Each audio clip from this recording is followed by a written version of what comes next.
So what's up guys? Welcome nga sa day 34 na aking fitness journey no 100 days. So na-realize ko day 34 pa lang ang dami na nangyayari sa mundo. Lalo na dito sa Pilipinas guys no, sobrang mahal ng gasolina. Siyempre pagka nagmahal yung transportasyon, mahal na lahat. So dito lang na tayo makakakita ng crisis na pero meron pa rin tayong 12% added value tax. So sa mga di nga nakakaalam, kahit bumibili ka lang naman ng sardinas dyan, tapos sinasabi mo na hindi ka damay sa kahirapan, o hindi ka damay sa sistema na nangyayari, kahit sardinas meron yung tax.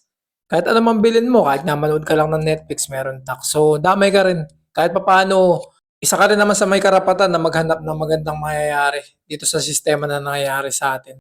So yun na nga guys, no, mamaya na natin pag-usapan yung mga ganyang bagay. So dumako muna tayo sa ating fitness journey, sa kung ano man yung workout natin. So dumako nga tayo dito guys sa workout natin sa day 34. So shoulder workout nga pala. Sisimulan nga natin 'to sa barbell press, military press. Yung una natin ayun, nakita niyo military press. Tapos susundan natin 'to ng flies. Ito, yung unang ginawa natin tumatama siya sa harapan ng shoulders.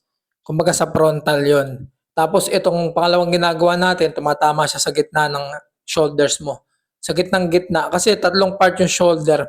Halos naman yung mga muscle, mga guys, meron yan mga parte-parte kaya dapat talaga pinapatamaan mo kung ano yung workout mo para mabilis ka mag-improve, mabilis lumaki o mabilis ka magkaroon ng muscle na gusto mo tina-target mo. So kung nanonood pa rin kayo sa part na 'to, na video na 'to, so story time lang, may share lang ako. So one time nagtatrabaho ako sa casino. So gawing Pampanga 'yun. So may mga nakasalamuha ako na mayayaman na tao, mga edad nila mga 40 to 50. So, hindi sila nag-uusap about sa yaman nila o hindi sila nag-uusap na meron akong milyon dito, meron akong bilyon dito, yung mga sports car ko ganito. Alam mo yung pinag-uusapan nila guys, yung pinag-uusapan nila yung physical health nila. Sinasabi nila na meron na akong high blood, meron na akong rayuma. Dapat pala nung bata-bata pa ako, medyo nag-workout na ako, medyo inalagaan ko yung sarili ko. So, yun nga yung katunayan guys, no, na hindi mo na maibabalik yung dating kondisyon ng katawan mo kung ano man yung kondisyon mo ngayon. So, mas maganda talaga guys, habang gumagawa ka ng pera, gagawan mo rin ng paraan yung sarili mo para magkaroon ka ng mga ganitong ehersisyo. So, ganun lang din naman yung ending guys eh. Pagka nagpunta ka sa doktor, medyo matanda ka na, ano ba papagawa sa'yo ng doktor? Hindi ka naman papainumin ng gamot na instant gagaling ka na lang. Siyempre, rerekomendahan ka, mag-ehersisyo ka, maglakad ka, magkaroon ka ng pabuhat-buhat o papiga-piga dyan para makagalaw ka. Halimbawa, kung na-stroke ka. So, ganun din yung ending, no? So, dito nga sa vlog ko na to, tinuturuan ko kayo kung paano mag-workout. O, minomotivate ko kayo kung paano mag-workout habang bata pa kayo.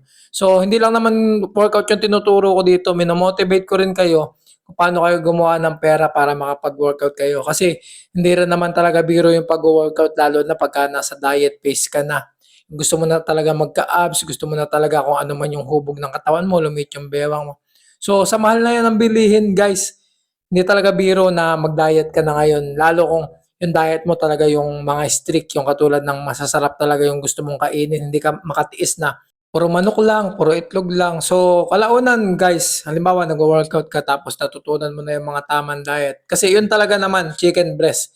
Yun talaga yung number one source of protein, lalo na dito ako sa Pilipinas. So, hindi naman tayo katulad na US na meron silang mga steak talaga ng mga high protein talaga. So, tayo, yung kaya ng budget lang natin, yung mga chicken breast lang dito.